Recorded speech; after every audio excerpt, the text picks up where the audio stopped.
Hi everyone, welcome to our channel TSF science classes. आज हम लोग पढ़ने वाले हैं क्लास 10th का चैप्टर 2, क्लास 10th बायोलॉजी का चैप्टर 2 यानी कि कंट्रोल एंड कोऑर्डिनेशन, नियंत्रण एवं समन्वय। कंट्रोल एंड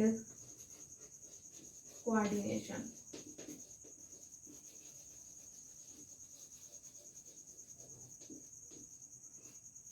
अगर बात करें कंट्रोल एंड कोऑर्डिनेशन की, तो देखो हमारे बॉडी में जो भी प्रोसेस होती है वो बहुत ही कंट्रोल एंड कोऑर्डिनेटेड मैनर में होती हैं। ठीक है, किसमें होती हैं? कंट्रोल एंड कोऑर्डिनेटेड मैनर में होती हैं। कहने का सेंस ये है कि जब भी आप चलते हैं तो आप ध्यान देंगे कि हमेशा आपका लेफ्ट हैंड और राइट लेग जो है आगे बढ़ता है। जब भी आप चलना स्टार्ट करेंगे तो हमेशा आपका लेफ्ट हैंड और राइट लेग जो है आगे बढ़ता है। ठीक, यानी कि ये हमारी बॉडी में क्या होता है? बिल्कुल कोऑर्डिनेटेड मैनर में होता है। ऐसा नहीं है कि जब आप चलना स्टार्ट करते हैं तो आपका जो राइट हैंड है और लेफ्ट लेग आगे बढ़ेगा, ऐसा नहीं होता। हमेशा लेफ्ट हैंड और राइट लेग ही आगे बढ़ता है। ठीक है, कहने का सेंस यही है कि ये हमारे बॉडी में क्या होता है? बिल्कुल कोऑर्डिनेटेड मैनर में होता है। अब देखो, जैसे मान लो आप कुछ भी खाते हैं तो खाने के बाद भाई पता है खाने के बाद क्या होना है? उसका डाइजेशन होना है, उसके बाद ही उसका एब्जॉर्प्शन होता है, एब्जॉर्प्शन के बाद ही एसिमिलेशन होता है। ठीक है, एसिमिलेशन के बाद ही इजेशन की प्रोसेस होती है। ऐसा है नहीं कि खाना खाया, खाना खाने से पहले ही हमें एनर्जी मिल जाती है, ऐसा होता है क्या? बिल्कुल नहीं होता। या खाना खाया नहीं, एब्जॉर्प्शन की प्रोसेस हो गई। ठीक, ये सारी चीजें नहीं होती। खाना खाने के बाद ही डाइजेशन, डाइजेशन के बाद ही एब्जॉर्प्शन, एब्जॉर्प्शन के बाद ही एसिमिलेशन, एसिमिलेशन के बाद ही इजेशन। ठीक, तो ये हमारी बॉडी में क्या हो रहा है? बिल्कुल कंट्रोल एंड कोऑर्डिनेटेड मैनर में हो रहा है। देखो, अगर हम बात करें कोऑर्डिनेशन की, यहाँ पे अगर हम बात करें कोऑर्डिनेशन की, कोऑर्डिनेशन का मतलब क्या होता है? ये कोऑर्डिनेशन जो होती है प्रोसेस क्या होती है? तो देखो, ये ऐसी प्रोसेस होती है, कोऑर्डिनेशन की अगर बात करें, एक ऐसी प्रोसेस होती है जिसमें बहुत सारे फंक्शंस होते हैं। ठीक है, कोऑर्डिनेशन की अगर बात की जाए तो ये ऐसी प्रोसेस होती है जिसमें बहुत सारे फंक्शंस दिए होते हैं एक गिवन सिचुएशन के लिए, एक गिवन कंडीशन के लिए, और ये सारे के सारे फंक्शन क्या होते हैं? बहुत ही ज़्यादा इंपॉर्टेंट होते हैं, और सारे के सारे फंक्शन एक दूसरे को कम्प्लीमेंट करते हैं। कम्प्लीमेंट यानी कि एक दूसरे के संपूरक होते हैं, एक के बिना दूसरा अधूरा होता है। ठीक है, कोऑर्डिनेशन प्रोसेस सिंपली कह सकते हैं ऐसी प्रोसेस होती है जिसमें बहुत सारे फंक्शंस होते हैं एक गिवन सिचुएशन के लिए, एक गिवन कंडीशन के लिए, और सारे ही सारे फंक्शन बहुत ही ज़्यादा इंपॉर्टेंट होते हैं, और सारे के सारे फंक्शन एक दूसरे को कम्प्लीमेंट करते हैं, यानी एक के बिना दूसरे अधूरे हैं। इसी प्रोसेस को क्या कहते हैं? कोऑर्डिनेशन कहते हैं। अब देखो, यहाँ पे जो कोऑर्डिनेशन होता है वो 2 टाइप्स का होता है। कोऑर्डिनेशन जो होता है 2 टाइप्स का होता है। पहला होता है नर्वस कोऑर्डिनेशन, नर्वस कोऑर्डिनेशन।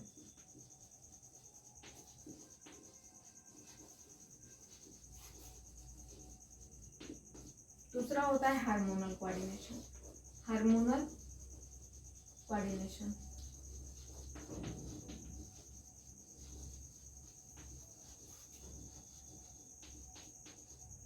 ध्यान देना, कोऑर्डिनेशन 2 टाइप्स के होते हैं, एक होता है नर्वस कोऑर्डिनेशन, दूसरा हार्मोनल कोऑर्डिनेशन।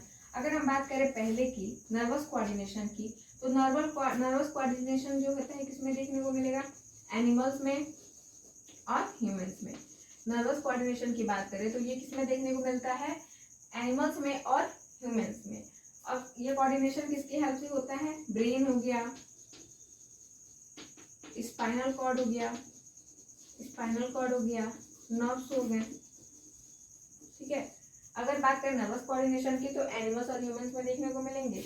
और किसकी हेल्प से कोऑर्डिनेशन होता है? किसकी जरूरत होती है इसमें? ब्रेन की होती है, स्पाइनल कॉर्ड की होती है, नर्व की जरूरत होती है। सेकंड है हार्मोनल कोऑर्डिनेशन। अगर हम बात करें हार्मोनल कोऑर्डिनेशन की तो ये क्या होता है? प्लांट्स में भी होता है, प्लांट्स में भी देखने को मिलते हैं और एनिमल्स में भी देखने को मिलता है। हार्मोनल कोऑर्डिनेशन प्लांट्स में भी देखने को मिलेंगे और एनिमल्स में भी देखने को मिलेंगे। अगर प्लांट्स की बात करें तो प्लांट्स में कैसे देखने को मिलते हैं हमें? तो प्लांट्स में ये कैसे होता है? केमिकल के रिलीज से। ठीक है, केमिकल के रिलीज से जो कोऑर्डिनेशन होता है वो किसमें होता है? प्लांट्स में होता है। और एनिमल्स में ब्रेन, नर्व, स्पाइनल कॉर्ड, इनके कॉम्बिनेशन से जो कोऑर्डिनेशन होता है वो होता है एनिमल्स में। सिंपल सा है कोऑर्डिनेशन टू टाइप्स के, nervous coordination, hormonal coordination. Nervous coordination animals और ह्यूमंस में देखने को मिलता है, इसमें ब्रेन, स्पाइनल कॉर्ड और नर्व की जरूरत होती है। हार्मोनल कोऑर्डिनेशन प्लांट और एनिमल्स में दोनों में देखने को मिलता है। केमिकल की रिलीज से जो कोऑर्डिनेशन होता है वो प्लांट्स में होता है, और ब्रेन, नर्व, स्पाइनल कॉर्ड इन सब के कॉम्बिनेशन से जो कोऑर्डिनेशन होता है वो होता है एनिमल्स में। क्लियर है इतना बात? क्लियर है। चलो अब बढ़ेंगे आगे।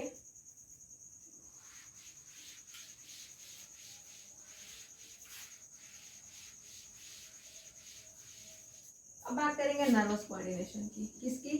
नर्वस कोऑर्डिनेशन की, नर्वस सिस्टम की। नर्वस सिस्टम के दो पार्ट्स, एक होता है central nervous system, central nervous system, nervous system. दूसरा होता है peripheral nervous system, peripheral nervous system.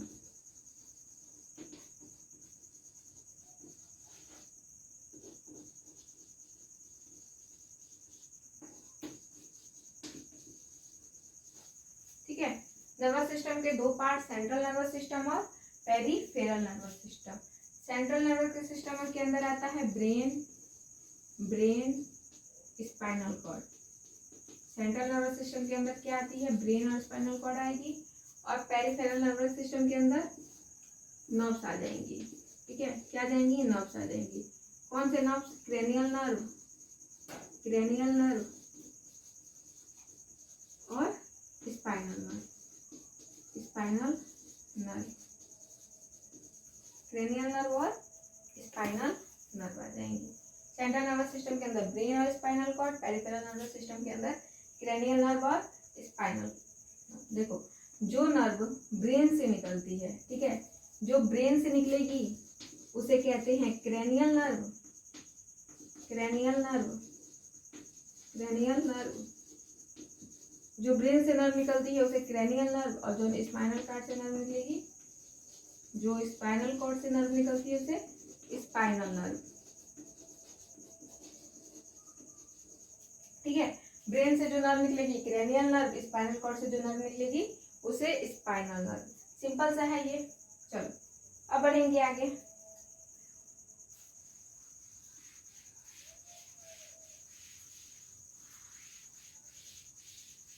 देखो, हमारे एनसीईआरटी में जो है एक एग्जांपल दिया है कैंडल वाला। जैसे मान लो, जैसे ही तुमने कोई जलता हुआ कैंडल, गरम कैंडल को टच किया, वहां से हाथ अपना तुरंत क्या करते हो? हटा लेते हो। हटाते हो कि नहीं भाई? हटाते हो भाई, जाहिर सी बात है हटाओगे।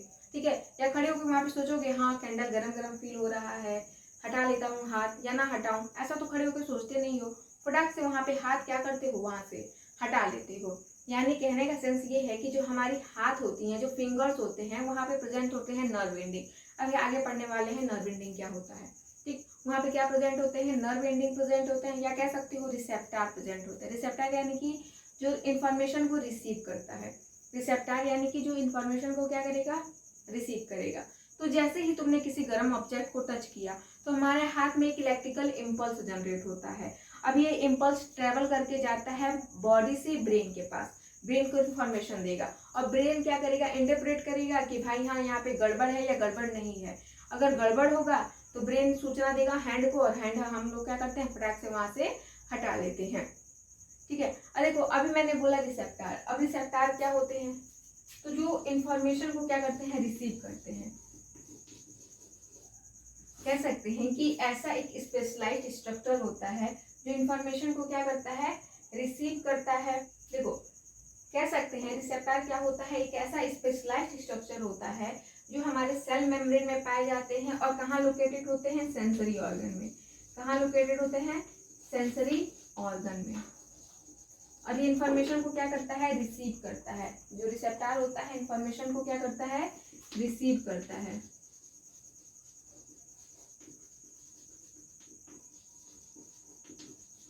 कहाँ लोकेटेड होता है? सेंसरी ऑर्गन में।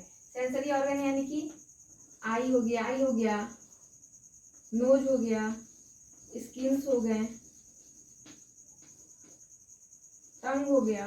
ठीक है, आई, ईयर, स्किन, टंग और ईयर हो गया। तो यही 5 तरह के हम सेंसरी ऑर्गन हमें देखने को मिलते हैं। आई में कौन सा रिसेप्टर प्रेजेंट होता है? Photo receptor. आई में कौन सा रिसेप्टर? Photo receptor.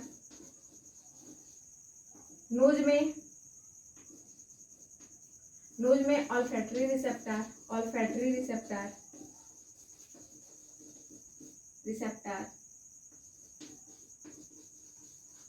ये किस लिए होता है? स्मेल को डिटेक्ट करता है। ठीक, किसको डिटेक्ट करता है? स्मेल को। आई में फोटो रिसेप्टर, ये लाइट को डिटेक्ट करेगा। स्किन में होता है थर्मो रिसेप्टर, थर्मो रिसेप्टर। टंग में होते हैं गैस्टेटरी रिसेप्टर, गैस्टेटरी रिसेप्टर। टेस्ट फील कराता है, टेस्ट फील कराएगा। ईयर में होते हैं फोनो रिसेप्टर, फोनो रिसेप्टर।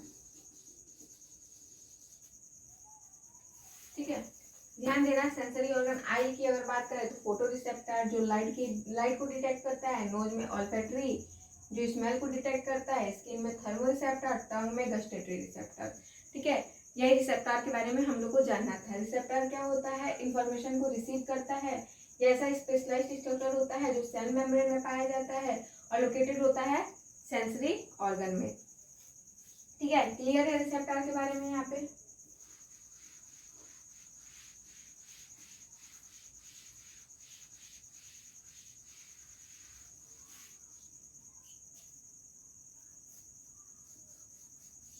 देखो, अब हम बात करेंगे पेरिफेरल नर्वस सिस्टम की। पेरिफेरल नर्वस सिस्टम की।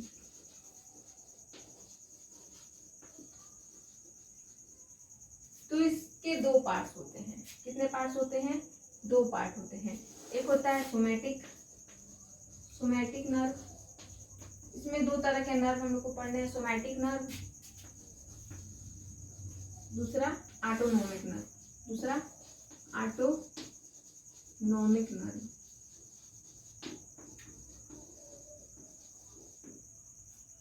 और इस ऑटोनोमिक नर्व के भी दो पार्ट्स होते हैं, सिंपैथेटिक और पैरासिम्पैथेटिक। सिंपैथेटिक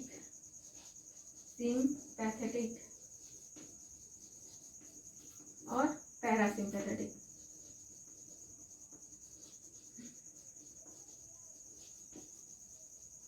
ठीक है, पेरिफेरल नर्वस सिस्टम में दो नर्व, सोमैटिक नर्व और ऑटोनोमिक नर्व।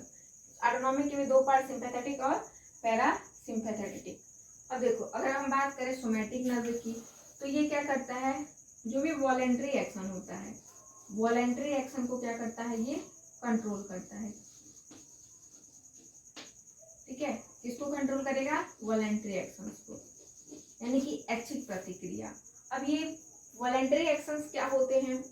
तो देखो, जो चीजें हमारे कंट्रोल में है, जैसे मान लो यहाँ पे हम लिख रहे हैं, मेरा लिखने का मन है तो लिखेंगे, नहीं मन है तो नहीं लिखेंगे। मान लो चल रहे हो तुम, चलने का मन करेगा तो चलोगे, नहीं मन करेगा नहीं चलोगे। मूव करना हुआ, ठीक है, तो ये सारी चीजें किसमें आ जाती हैं? वॉलेंट्री एक्शंस में आ जाएंगी। तो सोमैटिक नर्व क्या करती हैं? वॉलेंट्री एक्शन को ही कंट्रोल करती हैं।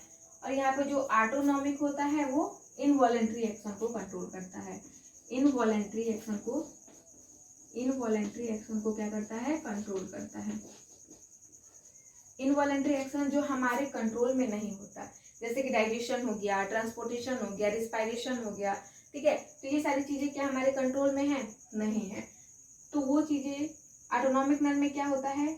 इनवॉलेंट्री एक्शन को ये क्या करता है? कंट्रोल करता है। इनवॉलेंट्री एक्शन यानी कि जो हमारे कंट्रोल में नहीं होता। सोमैटिक नर्व यानी कि ये क्या करेगा? वॉलेंट्री एक्शन को कंट्रोल करेगा जो हमारे कंट्रोल में होता है, मूव करना, चलना, ठीक है, लिखना, ये सारी चीजें इसमें आ जाएंगी।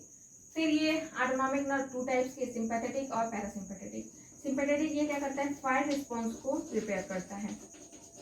फाइट रिस्पॉन्स को क्या करता है? प्रिपेयर करता है। फाइट रिस्पॉन्स यानी कि सिंपैथेटिक, जैसे एग्जांपल से समझेंगे।